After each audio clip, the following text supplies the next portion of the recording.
तो well and good, otherwise जो है मैं मुझसे क्वेश्चन पूछे, मैं आप लोगों को साथ साथ एलेबरेट कर दूंगा। बच्चे जब भी हम लोग मोशन को डिस्क्राइब करना शुरू करते हैं तो हमेशा फिजिक्स के अंदर हम लोग न्यूटन सेकंड लॉ से स्टार्ट करते हैं। कोई भी मोशन हम लोगों ने डिस्कस करनी हो जिसमें हम लोगों ने फोर्स बेस्ड मोशन है, तो देन हम लोग न्यूटन सेकंड लॉ से स्टार्ट करते हैं, फिजिकल टू एम ए से, और उसके बाद हम लोग उसी रिलेशन को ड्राइव कुछ इस तरह से करते हैं। क्या फिजिकल टू एम ए के अंदर आपके पास यहाँ पे होपफुली सबको नजर आ रहा होगा, ठीक है। So F is equal to M A के अंदर अब इसी रिलेशन को थोड़ा सा रीअरेंज किया जाए तो इसको हम लोग इस फॉर्मेट में लिख सकते हैं, acceleration is equal to F over M, और एक्सेलरेशन की हम लोग डेरिवेटिव फॉर्म अगर लिखते हैं D V by D T is equal to F over M, इस फॉर्मेट में हम लोग इसको डिफाइन कर सकते हैं।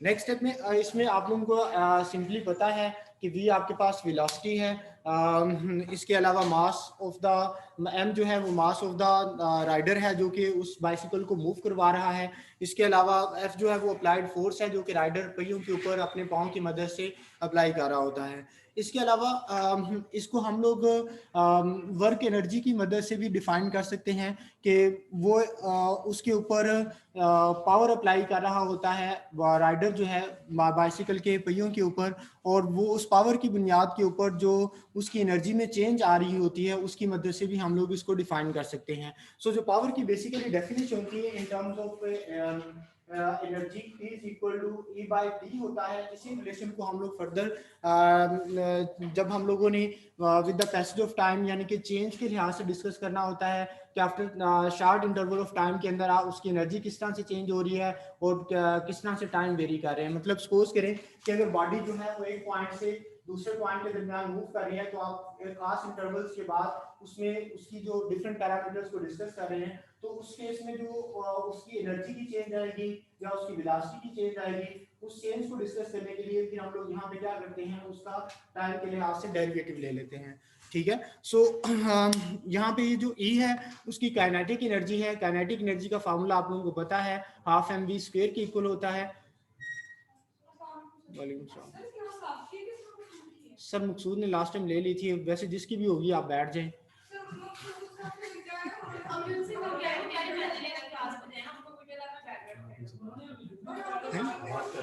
हाँ मैं उनसे कर लेता हूँ।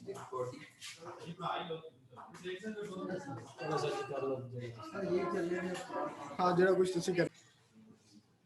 नेक्स्ट वीक से हमारा टाइम टेबल चेंज होगा। इस वीक से जो है ना पुराने वाले था वो लास्ट लेक्चर के अंदर मुझे बताया गया था कि मंडे को आपकी क्लास शिफ्ट होगी है, तो टाइमली बताया गया, तो क्योंकि उस वक्त स्लाइड्स फिर नहीं तैयार थी तो मैंने कहा कि जो है ना मकसूद साहब से कि आप इस वीक ना ये टाइम टेबल फॉलो करते हैं, नेक्स्ट वीक जो है ना नया हो जाएगा।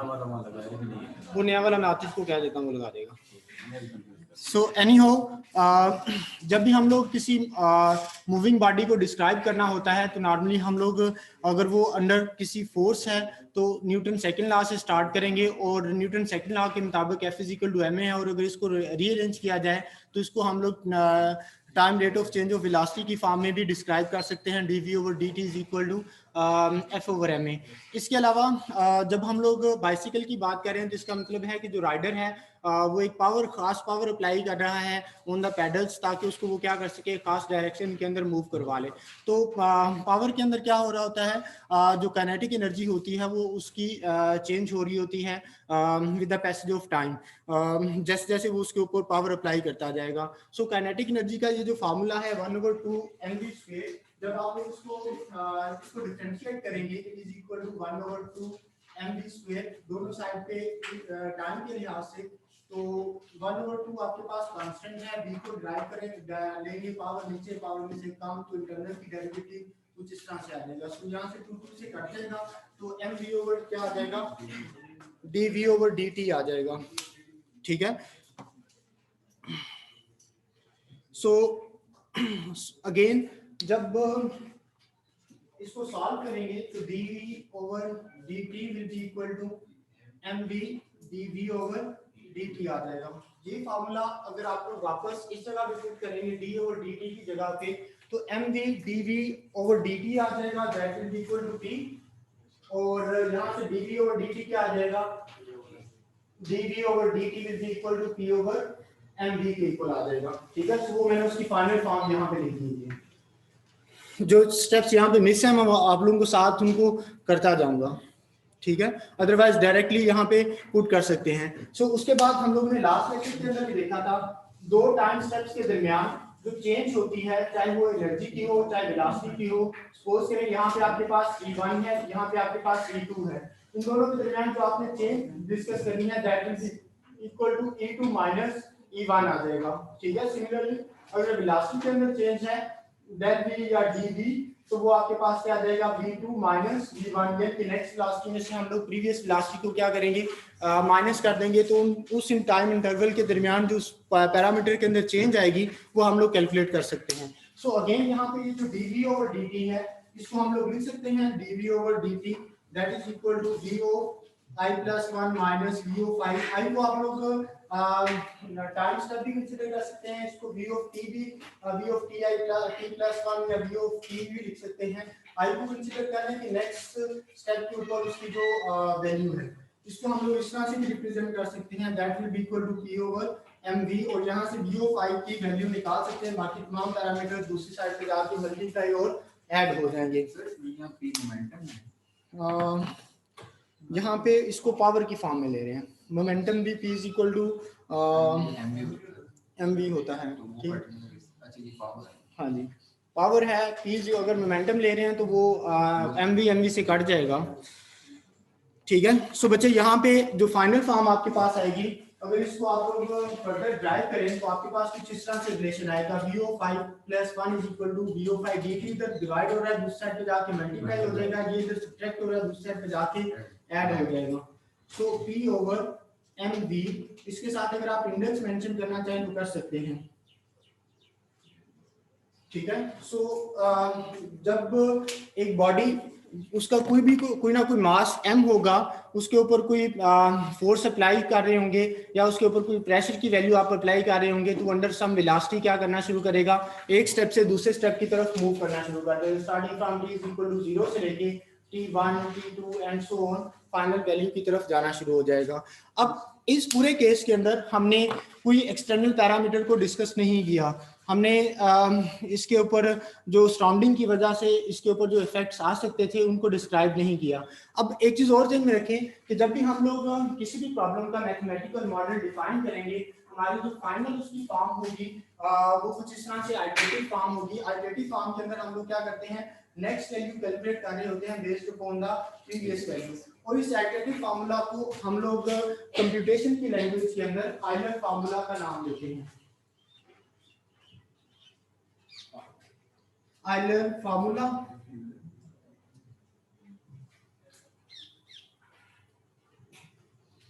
ठीक है। सो बच्चे अगेन, जब एक बाइसिकल के ऊपर आप कोई जो राइडर उसको राइड कर रहा है वो कोई ना कोई उसके पेडल्स के ऊपर प्रेशर अप्लाई करता है, उसकी मद की बुनियाद के ऊपर जो काइनेटिक एनर्जी चेंज होती है, उस काइनेटिक एनर्जी की मद में जो वेलोसिटी में वेरिएशन आ रही होती है फ्रॉम टाइम टू टाइम, उसका जो रिलेशन है वो हमारे पास वहां पे आ चुका हुआ है। इसमें अगर सपोज करें कि इसी इक्वेशन के अंदर अगर आपको p की वैल्यू दे दी जाए, p की वैल्यू दे दी जाए, सपोज आपको क्या दिया जाता है कि apart from the unit 100 value दे दी गई है, मास की वैल्यू दे दी है सपोज 70, और इनिशियल वेलोसिटी अगर आपको सपोज करें 0 भी दे दी है।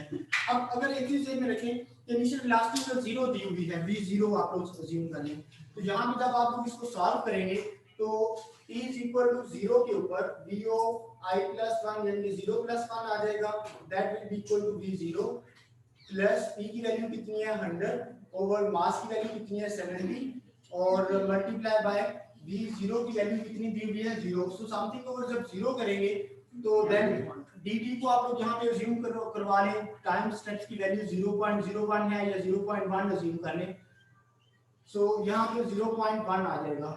जब समथिंग ओवर 0 क्या हो जाएगा इंफिनिटी, तो इट्स मीन के जब आप लोग इस तरह का सिस्टम आएगा इसके अंदर इनिशियल वैल्यू रखते वक्त आप लोगों को ये ध्यान में रखना पड़ेगा कि जो बास केसेस में हम लोग इनिशियल वैल्यू को 0 रख सकते हैं, लेकिन अगर इनिशियल वैल्यू डिवीजन के अंदर आ रही है तो उसकी इनिशियल वैल्यू हम लोग 0 नहीं रखेंगे, उसको कोई ना कोई वैल्यू पास कर देंगे, सपोज 0 1 पास कर देंगे। इससे एटलीस्ट ये होगा कि इंफिनिटी वाला पोर्शन नहीं आएगा। सपोज करिए ये 0 समथिंग और 0 इंफिनिटी हो जाता है, infinity plus something infinity, v1 आपके पास क्या आ जाएगा, इंफिनिटी आ जाएगा।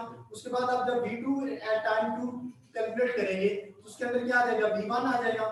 v1 अगेन आपके पास इंफिनिटी है, तो तमाम टर्म्स क्या होना शुरू हो जाएंगी, इंफिनिटी होना शुरू हो जाएंगी। सो अगेन जब हम लोग इसको सिमुलेट कर रहे होंगे तो वहां पे जाके हम लोग इसकी जो इनिशियल वैल्यूज होंगी उनको डिस्कस करेंगे। जैसे मैं इसके अंदर जो बुक के ग्राफ दिए हुए हैं उनकी जो इनिशियल वैल्यूज हैं वो भी मैं आप लोगों को एलेबोरेट कर दूंगा एट द एंड। मैंने यहाँ पे वो ग्राफ डिस्कस किए हुए हैं। सो अगेन यहाँ पे आप लोगों को वैल्यूज बता दी जाएंगी कि इसके इंटरनल पैरामीटर्स की ये वाली वैल्यू होंगी, उनके कोरोस्पॉन्डिंग हम लोग ग्राफ प्लॉट कर रहे होंगे।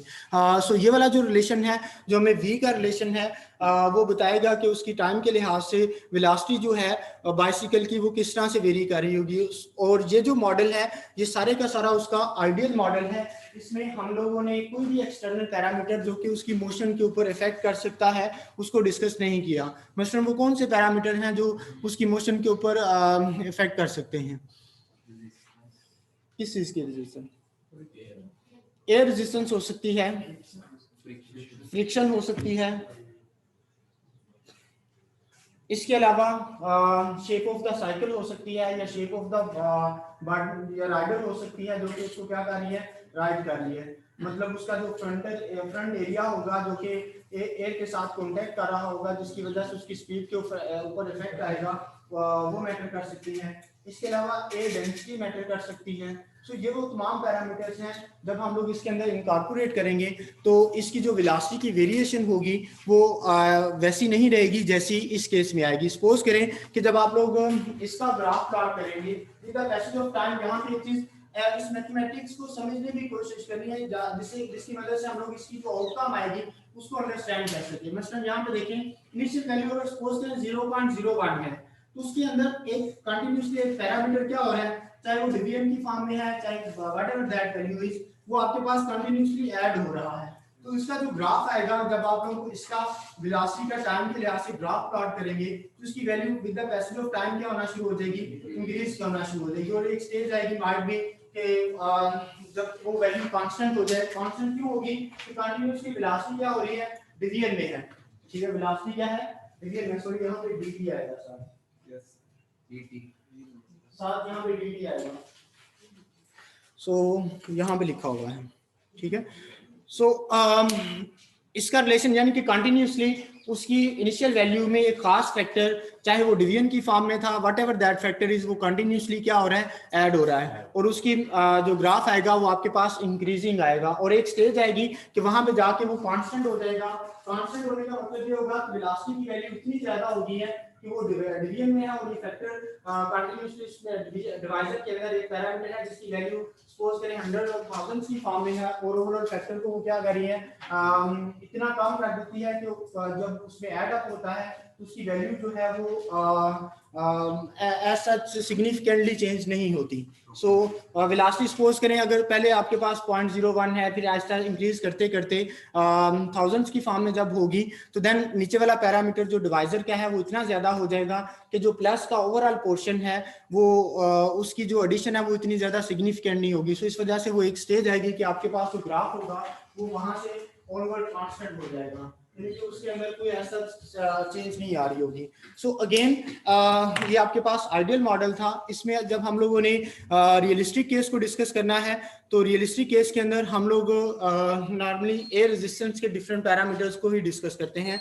अब इसको पहले बिफोर डिस्कसिंग द मैथमेटिक्स हम लोग डिस्कस कर लेते हैं कि सपोज एक राइडर जो है वो मूव कर रहा है एक डायरेक्शन के अंदर और एयर रेजिस्टेंस उसको क्या कर रही है, रेजिस्टेंस है तो वो उसके फ्लो के अंदर क्या है, उसकी मोशन के अंदर रुकावट पेश कर रही है।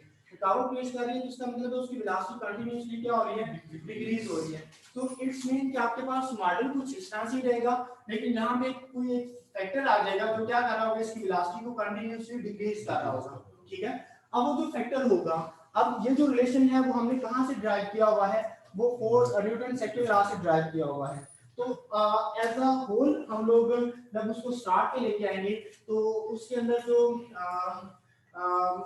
चाहे वो एयर रेजिस्टेंस है, चाहे शेप ऑफ द बॉडी है, चाहे जो frontal area of the rider है या साइकिल का है, वो तमाम पैरामीटर क्या होंगे, जो इसमें से पैरामीटर माइनस हो रहा होगा उसके अंदर इनकॉर्पोरेट हो रहे होंगे। जैसे लास्ट टाइम मैंने आप लोगों को थोड़ा सा डिफाइन किया था उसके इसमें पैराशूट वाले केस में a माइनस बी के फॉर्म में था, उसमें मैंने आप लोगों से कहा था कि a और b सिंपल पैरामीटर्स नहीं है, इसके अंदर सब पैरामीटर्स भी हो सकते हैं जो कि उस पूरे सिस्टम को क्या कर रहे होंगे, चेंज कर रहे होंगे। सो जब ये आइडियल केस है तो इस केस में हमने उन पैरामीटर्स को इन्वॉल्व करना है जो क्या कर रहे हैं, उसकी मोशन को सम वो इफेक्ट कर रहे हैं।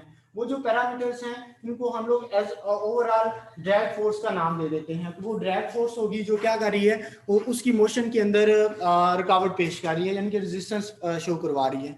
अब जब हम लोग सपोज करें कि जो आपके पास जब एक बॉडी जो है वो एटमॉस्फेयर के अंदर मूव करना शुरू करती है तो उसके फ्रंट उस in front of the way उसके सामने एयर जो आ रही है वो उसको क्या कर रही है, कंटिन्यूसली स्टॉप करने की कोशिश कर रही है। तो जो मास ऑफ द एयर है उसमें कौन सी चीजें इन्वॉल्व होगी, वो आपके पास डेंसिटी ऑफ द एयर होगी, ठीक है, डेंसिटी ऑफ द यानी कि मास ऑफ एयर जो उसको कंटिन्यूसली इंट्रैक्ट करके उसको स्टॉप करने की कोशिश कर रही है उसमें आपके पास डेंसिटी होगी। इसके अलावा जो नॉर्मल टू द एरिया होगा, जिस तरह से हम लोग गॉस लॉ या इनमें डिस्कस करते हैं, नॉर्मल टू द एरिया जो डायरेक्टली हवा को क्या कर रहा है, इंटरेक्ट कर रहा है, ठीक है। इसके अलावा वेलोसिटी ऑफ द एयर आ जाएगी और dt टाइम के लिहाज से वो किस तरह से पैरामीटर जो है वो चेंज हो रहे हैं, ये तमाम पैरामीटर्स। सो जो मास ऑफ एयर होगी वो उसमें जो पैरामीटर्स होंगे वो कुछ इस तरह से इन्वॉल्व होंगे। सो जब हम लोग मास ऑफ द एयर की बात कर रहे हैं तो kinetic energy of the air किस तरह से हम लोग डिफाइन कर सकते हैं, E of air will be equal to mv square half mv square. तो यहाँ पे हम लोग एयर की बात कर रहे हैं तो मास जो होगी वो भी किसकी इनकॉर्पोरेट हो जाएगी, एयर की हो जाएगी। सो यहाँ पे जब हम लोग इस फार्मूले के अंदर ई ऑफ एयर के अंदर मास ऑफ एयर का फार्मूला क्या है, डेंसिटी वेलोसिटी dt और साथ आपके पास क्या आ जाएगा, v स्क्वायर ओवर क्या आ जाएगा, 2 आ जाएगा, ठीक है, ये है। अब उसके बाद नेक्स्ट जो है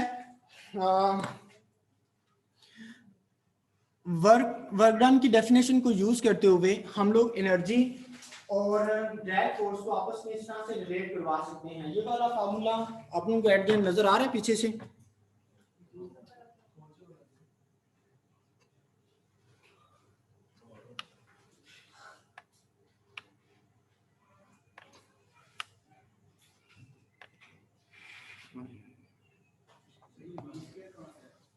कौन सी ये यहाँ फार्मूला था आपके पास E A mass of air B square by 2 था। मास ऑफ एयर का फार्मूला ऊपर हम लोग डिस्कस कर चुके हुए हैं। सो इसी वैल्यू को वहां पे पुट किया, बाकी बी स्क्वायर उसके फार्मूले का था, ठीक है। सो एनीहाउ वर्क डन की डेफिनेशन को यूज करते हुए हम लोग काइनेटिक एनर्जी ऑफ एयर को हम लोग ड्रैग फोर्स के साथ कुछ इस तरह से रिलेट कर सकते हैं। लेकिन ये वाला फार्मूला जो है अगेन हम लोग इस फार्मूले से ड्राइव कर सकते हैं, E over T is equal to P की डेफिनेशन यूज करें तो वो mv आ जाएगा। सो यहाँ से भी हम लोग इस फार्मूले को डिड्यूस कर सकते हैं, F drag V dt is equal to E of air. So यहाँ पे जब आप लोग E ऑफ एयर की वो वाली वैल्यू पुट करेंगे राइट साइड के ऊपर, तो यहाँ पे आपके पास कुछ रिलेशन इस तरह से आ जाएगा, डेंसिटी A V dt साथ V स्क्वायर ओवर क्या आ जाएगा, 2 आ जाएगा। यहाँ पे V dt इधर भी है और V dt इधर भी है, वो कैंसिल होंगे तो बाकी रिलेशन जो बचेगा वो आपके पास कुछ इस तरह से बचेगा। यहाँ पे आपके पास एक पैरामीटर कांस्टेंट C आ रहा है, ये बेसिकली खुद से इनकॉर्पोरेट किया गया है। जिस तरह से हम लोग किसी सिस्टम को जब इंटीग्रेट करते हैं तो उसमें प्लस ये पैरामीटर कार्य को कांस्टेंट वगैरह की जब डिफरेंशिएशन की जाती है तो वहाँ पे वो उस फैक्टर को सेटिस्फाई करने के लिए। सो ये जो C पैरामीटर यहाँ पे अपार्ट फ्रॉम द डेरिवेशन लिखा गया है जस्ट टू शो कि जो आपके पास शेप ऑफ द ऑब्जेक्ट है वो आपके पास कांस्टेंट है, या अगेन आप ये कह सकते हैं कि वो स्मूथ है, अगर अदरवाइज यहाँ पे उसकी शेप को डिस्क्राइब करने के लिए आप सी की वैल्यू को चेंज कर सकते हैं, या यहाँ पे शेप को डिस्क्राइब करने वाला फार्मूला आप सी की जगह पे इनकॉर्पोरेट कर सकते हैं। फॉर द टाइम बीइंग हम लोग ये अज्यूम कर रहे हैं कि वो जो शेप है वो मैटर नहीं करती, सो इस वजह से हम लोग सी की वैल्यू को क्या कर लेते हैं, 1 कंसिडर कर लेते हैं। ठीक है, सो अगेन इसकी डेरिवेशन की समझ आ रही है कि यह ड्राइव इसके तीसरा से इक्वल हुआ है। E of kinetic energy of A, आपके पास ये वाला फार्मूला था, यहाँ पे मास ऑफ एयर का फार्मूला पुट करने के बाद जो चेंज है वो मैंने आप लोगों के सामने वहां पे डिस्कस कर दी। जब उसको वहां यहाँ पे पुट किया तो राइट साइड पे ये पैरामीटर्स घटेंगे, तो f drive will be equal to 1/2 c, जो डेंसिटी है वो डेंसिटी ऑफ एयर, ए जो उसका फ्रंटल एरिया जो उसको इंटरेक्ट कर रहा है, और वी वेलोसिटी ऑफ एयर है। देन आपके पास जो सी है वो शेप ऑफ द बॉडी है। अब शेप ऑफ द बॉडी हम लोग यहाँ पे लीनियर अज्यूम करते हुए उसको कंसीडर कर लेते हैं कि वो 1 के ऊपर है, लेकिन अगर आप लोग इसको मॉडल को थोड़ा सा मजीद कम्प्लेक्स बनाना चाहें तो देन इस सी का भी मॉडल हम लोग डिफाइन कर सकते हैं। ठीक है, वो सी का मॉडल यहाँ पे हम लोग पुट करेंगे तो उसमें शेप ऑफ द बॉडी भी इंट्रोड्यूस हो जाएगी। सो यहाँ पे जब हम लोग ऑलरेडी हम यहाँ पे डिस्कस कर चुके हुए हैं कि ये वाला उसका लीनियर केस था, लीनियर से मुराद आइडियल केस था। आइडियल केस में जब आप लोग एयर ड्रैग को कंसीडर करेंगे तो एयर ड्रैग कंटिन्यूसली इसको क्या करेंगे, ब्लॉक करने की कोशिश कर रही है, ब्लॉक करने की कोशिश कर रही है, तो जो ड्रैग फैक्टर होगा उसमें से क्या होगा, माइनस होगा। ड्रैग फैक्टर जो होगा उसमें से माइनस होगा, तो यहाँ पे हम लोग इसमें से माइनस कर देंगे। यहाँ पे ऐसी चीज अगर आप लोग देखें ड्रैग फोर्स को उसमें से माइनस किया हुआ है। अब एक चीज और भी है कि it's not hard and fast कि वो जो एयर है वो आप उसकी अपोजिट डायरेक्शन के अंदर मूव कर रही है। अगर सपोज करें आपके पास जो एयर है वो उसको रीइंफोर्स कर रही है, देन उस केस में हम लोग इस मॉडल के अंदर इसको क्या कर देंगे, प्लस कर देंगे। ठीक है, ये चीज मॉडल बनाते वक्त हम लोग पैरामीटर्स को एडजस्ट करते हैं कि प्लस क्यों आएगा और माइनस क्यों आएगा। सो माइनस हम लोग इस वजह से अज्यूम करें कि वो उसकी अपोजिट डायरेक्शन के अंदर है, लेकिन अगर उसकी सेम डायरेक्शन के अंदर है देन ये जो ड्रैग फैक्टर होगा ये तमाम का तमाम उसकी मोशन को क्या कर रहा होगा, रीइंफोर्स कर रहा होगा, यानी कि उसमें एनहांसमेंट लेके आ रहा होगा, उसकी वैल्यू को इंक्रीज कर रहा होगा with the passage of time. So इस वजह से हम लोग यहाँ पे क्या कर देंगे, उसको ऐड करवा देंगे। सो इसी फार्मूले के अंदर जब इसको दोबारा से VO5 की फॉर्म में लेके जाएंगे तो dt दोनों साइड इधर दूसरी साइड पे जाके मल्टीप्लाई होगा, तो dt इससे भी मल्टीप्लाई होगा, इससे भी होगा, और ड्रैग फोर्स की वैल्यू जो ऊपर हम लोगों ने कैलकुलेट की है उसको मैंने यहाँ पे डायरेक्टली पुट किया है। सो अगेन आपके पास दो रिलेशन आ गए हैं, एक वेलोसिटी का आइडियल केस है और दूसरा आपके पास रियलिस्टिक केस है कि इसमें आपने एयर रेजिस्टेंस या डिफरेंट पैरामीटर्स जो इन्वॉल्व थे जो उसकी मोशन के ऊपर इफेक्ट कर रहे थे उनको हम लोगों ने यहाँ पे डिस्क्राइब कर दिया है। अब जब हम लोग इनके ग्राफ को डिस्कस करेंगे तो एक आपके पास आइडियल ग्राफ आएगा और दूसरा आपके पास रियलिस्टिक ग्राफ है। जब आपके पास नो रेजिस्टेंस है तो वेलोसिटी जो है वो with the passage of time देखें उसका जो ग्राफ आ रहा है वो कुछ इस तरह से आ रहा है, लेकिन जब आप एयर रेजिस्टेंस को इनकॉर्पोरेट करते हैं तो इनकॉर्पोरेट करने की वजह से कंटिन्यूसली यहाँ पे फैक्टर क्या हो रहा है, उसकी वेलोसिटी के अंदर रिडक्शन शो करवा रहा है और रिड्यूस होती जाएगी, तो इस वजह से वो वैल्यू अचीव नहीं कर पाएगी जो कि वो नो विद एयर रेजिस्टेंस की फॉर्म में शो करवा रहा होगा। यानी कि एयर रेजिस्टेंस की फॉर्म में उसकी वैल्यू में कंटिन्यूसली क्या हो रही है, रिडक्शन आ रही है, तो रिडक्शन के केस में वो आइडियल केस को अचीव नहीं कर पाएगा, वो उसका जो ग्राफ होगा वो बिल्कुल नीचे रह जाएगा और वो बहुत जल्द जाके कांस्टेंट वैल्यू को अचीव कर लेगा। ठीक है, सो आप लोगों को यहाँ पे थोड़ा सा ये भी ध्यान में रखना है कि हम लोग मॉडल को किस मैथमेटिकल मॉडल, अभी मॉडल का लफ्ज यूज कर रहा हूँ जिसका मतलब आपकी मैथमेटिक्स को हम लोग किस तरह से ड्राइव करते हैं टू एड्रेस अ प्रॉब्लम। ठीक है, सो उसके लिए हम लोग पैरामीटर्स को देखें। यहाँ पे जैसे मैंने आप लोगों से कहा कि ड्रैग फोर्स अगर ऑपोजिट डायरेक्शन के अंदर है तो हम उसमें से माइनस कर देंगे, अगर रीइंफोर्स कर रही है तो देन उसके अंदर हम लोग क्या करेंगे, प्लस कर देंगे। ठीक है, सो दोनों केसेस के अंदर आइडियली अगर आप लोग हम लोग लैब के अंदर भी देखेंगे for different values of input parameters जो इनके ग्राफ आएंगे वो बिल्कुल इसी तरह से ही आएंगे। ठीक है, अपार्ट फ्रॉम दिस अगर आपके पास कोई क्वेश्चन है तो आप लोग डिस्कस कर सकते हैं। बच्चे देखिए आपके पास दो रिलेशन आए हैं, एक रिलेशन आपके पास VO5 + 1 = VO5 + P over MVO5 dt है, ये आपके पास आइडियल केस है। ठीक है, जो रियलिस्टिक केस है उसमें आपके पास क्या है, VO5 + 1 = VO5 plus P over M V O five D T minus 1/2 density A V square D T है, ये इक्वेशन है। ठीक है, अब देखिए सी भी है, सी को मैंने अज्यूम कर लिया है कि सी जो है वो शेप को डिफाइन कर रहा है, शेप ऑफ द बॉडी है या shape of the cycle consider कर लें, तो उसको हम लोग यहाँ पे सी को जो वैल्यू है वो 1 अज्यूम करेंगे। सी की जो वैल्यू है वो लीनियर केस में हम लोग 1 अज्यूम करें। अगर आप लोग इसको भी इनहांस करना चाहें, शेप के पैरामीटर्स के लिहाज से इसको डिफाइन करना चाहें, तो आप लोग अपने तौर पे कर सकते हैं।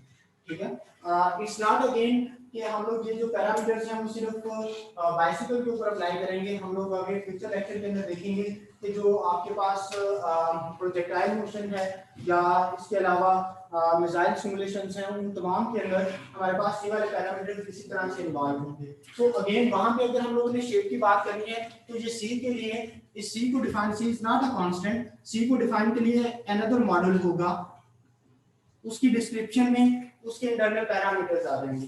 ठीक है, उसकी शेप के कौन से पैरामीटर्स हैं वो अगेन आप लोग देख सकते हैं।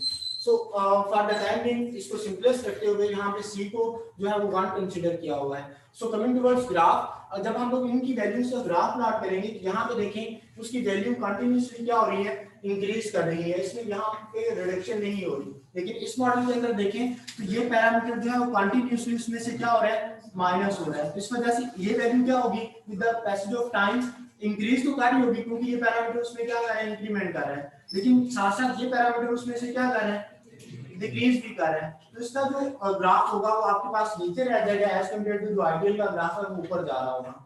ठीक है, लेकिन एट द एंड यहाँ पे देखिए ये जो एयर रेजिस्टेंस वाला है वो जल्दी कांस्टेंट पैटर्न को अचीव कर रहा है, जबकि दूसरा जो है हो सकता है काफी दूर जाके कांस्टेंट एरिया को अचीव करे। ठीक है, उसकी वजह क्या है कि कांस्टेंट को क्यों अचीव करता है, वेलोसिटी कंटिन्यूअसली बढ़ रही है और यहाँ पे वेलोसिटी का जो प्रीवियस वैल्यू है वो डिनोमिनेटर के अंदर है और डिनोमिनेटर कंटिन्यूअसली जब बढ़ रहा होगा तो ये जो एनहांसिंग फैक्टर है इस पूरे फार्मूले को, उसकी वैल्यू क्या हो रही है, with the passage of time कम हो रही है। पहले अगर सपोज करें 100 टाइम्स इंक्रीज कर लिया, उसके बाद फिर 99 टाइम्स इंक्रीज कर देंगे, फिर उसके बाद 98 टाइम्स इंक्रीज कर देंगे। ठीक है, तो कंटिन्यूअसली ये इंक्रीजिंग फैक्टर क्या हो रहा है, कम होता जा रहा है और एक स्टेज आएगी जब d की वैल्यू आपके पास थाउजेंड्स की फॉर्म में आ जाएगी तो ये पैरामीटर जो होगा वो बहुत स्मॉल हो जाएगा, मतलब 0.001 इंक्रीज किया है, फिर 0.0001 इंक्रीज किया है, तो वो जो इंक्रीमेंट होगा वो कांस्टेंट लेवल को अचीव कर लेगा, मतलब उसके अंदर सिग्निफिकेंट चेंज नहीं ला पा रहा होगा। तो इस वजह से वो जल्दी इस पोर्शन को अचीव कर लेता है ड्यू टू दिस फैक्टर। ठीक है, मैंने इधर पर इसी में जब वो रीजन का भी होगी एयर रेजिस्टेंस तो ग्राफ हमारा वो बेस। अब सपोज करें अगर हम लोग यहाँ पे एडिशन कर रहे हैं उस केस में देखिए एक तो फैक्टर ये इंक्रीज कर रहा है, दूसरा ये भी इंक्रीजिंग हो जाएगा। ठीक है, और उस केस में आपके पास ग्राफ होगा वो इससे भी ऊपर जाएगा। ठीक है, और कोई क्वेश्चन है तो पूछ सकते हैं आप।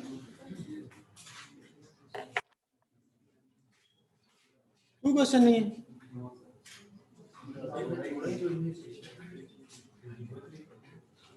वैसे फिर भी कोई क्वेश्चन है तो आप लोग देख सकते हैं। अगेन मैं आप लोगों को थोड़ा सा मजीद इलैबोरेट कर दूं कि यहाँ पे हमारे पास जो भी प्रॉब्लम होगी उसका हम लोग इस तरह से मैथमेटिकल मॉडल ही ड्राइव करेंगे। आइडियल से स्टार्ट करेंगे और रियलिस्टिक भी अप्रोच उसकी रिसर्च कर लेंगे और यही वो फार्मूलाज होंगे जिनको हम लोग कंप्यूटर के ऊपर लैब के अंदर इंप्लीमेंट कर रहे होंगे। यही वो फार्मूलाज होंगे जिनको हम लोग कंप्यूटर लैब के अंदर इंप्लीमेंट करके ये सेम ग्राफ वहां पे प्रोड्यूस कर रहे होंगे। सर ये है रियल केस नहीं बचे, ये ग्राफ शो किया गया है। ये जो ग्राफ आएगा वो विद एयर रेजिस्टेंस आएगा, ये वाला जो ग्राफ आएगा विद नो एयर रेजिस्टेंस, मतलब आइडियल केस होगा।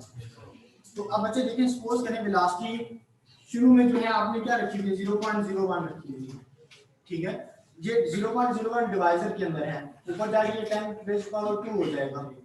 ठीक है, तो ये काफी ज्यादा वैल्यू आएगी। फिर उसके बाद सपोज करें वेलोसिटी इस तरह से चेंज होते हुए एट t = 10 के ऊपर जब v सपोज करें 11 कैलकुलेट हो रहा होगा तो v10 इसी तरह से t/mvi की जगह पे v10 की वैल्यू सम हो सपोज करें 100 होगी।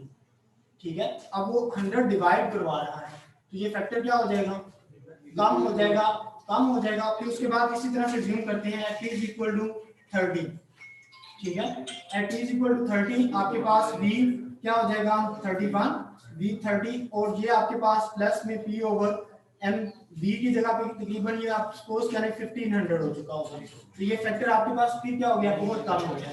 और एक स्टेज आएगी कि v की वैल्यू इतनी ज्यादा हो जाएगी कि ये जो फैक्टर है ये आपके पास डेसिमल प्लेसेस में बहुत ज्यादा आगे तक चला जाएगा, ठीक है। तो वो फैक्टर ऐसा तो उसकी सिग्निफिकेंस में चेंज ला रहा होगा, वो बहुत स्मॉल चेंज होगी, तो कह लेंगे 5वें 6ठे 10वें डेसिमल प्लेस पे जाके चेंज आ रही होगी, ठीक है। एनी अदर क्वेश्चन, ठीक है। अगर कोई मसला है तो आप लोग डिस्कस कर सकते हैं। जी बच्चे मैं ग्रुप में फॉरवर्ड कर रहा हूँ।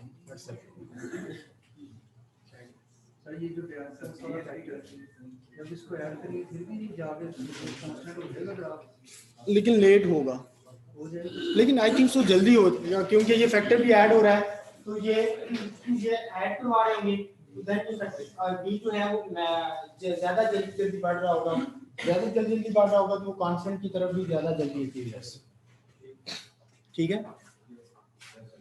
इस ग्राफ के रिजल्ट ये बता है कि एक हाथ के बाद वेलोसिटी कांस्टेंट हो जाएगी, नहीं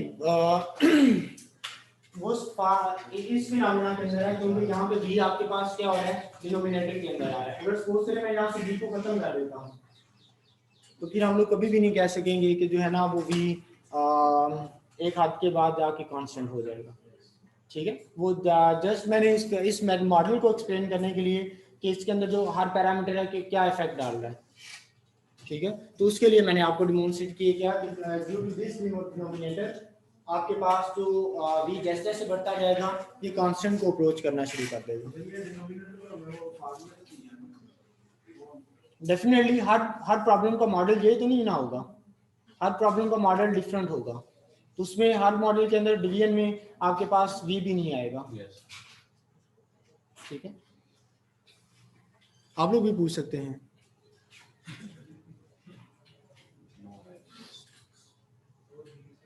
जी नहीं है सर, चलो बच्चे ना इसके ऊपर 3 अटेंडेंस लगा दें। बड़ी खुश होंगी, देखना जरा इसको बताओ कितनी लगानी है। क्या बात है, हाँ जी।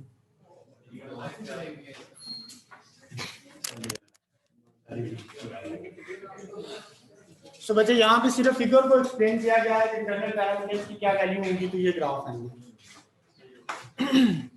सो बच्चे मैंने वही वर्ड्स यहाँ पे बोले हैं जो बुक के, जो गार्डियनो की बुक है कंप्यूटेशनल फिजिक्स के नाम से आपको लाइब्रेरी से मिल जाएगी, उसके अंदर 3-4 पेजेस में जो डिस्क्रिप्शन दी हुई है मैंने एग्जैक्टली वही वर्ड्स यहाँ पे बोले हैं। तो आप लोग अगर अलोंग बाय लेक्चर उनको डिस्कस कर पढ़ते हैं तो आपको बड़ी अच्छी तरह समझ आ जाएगी ये के स्टेप्स के अंदर क्या हो रहा है।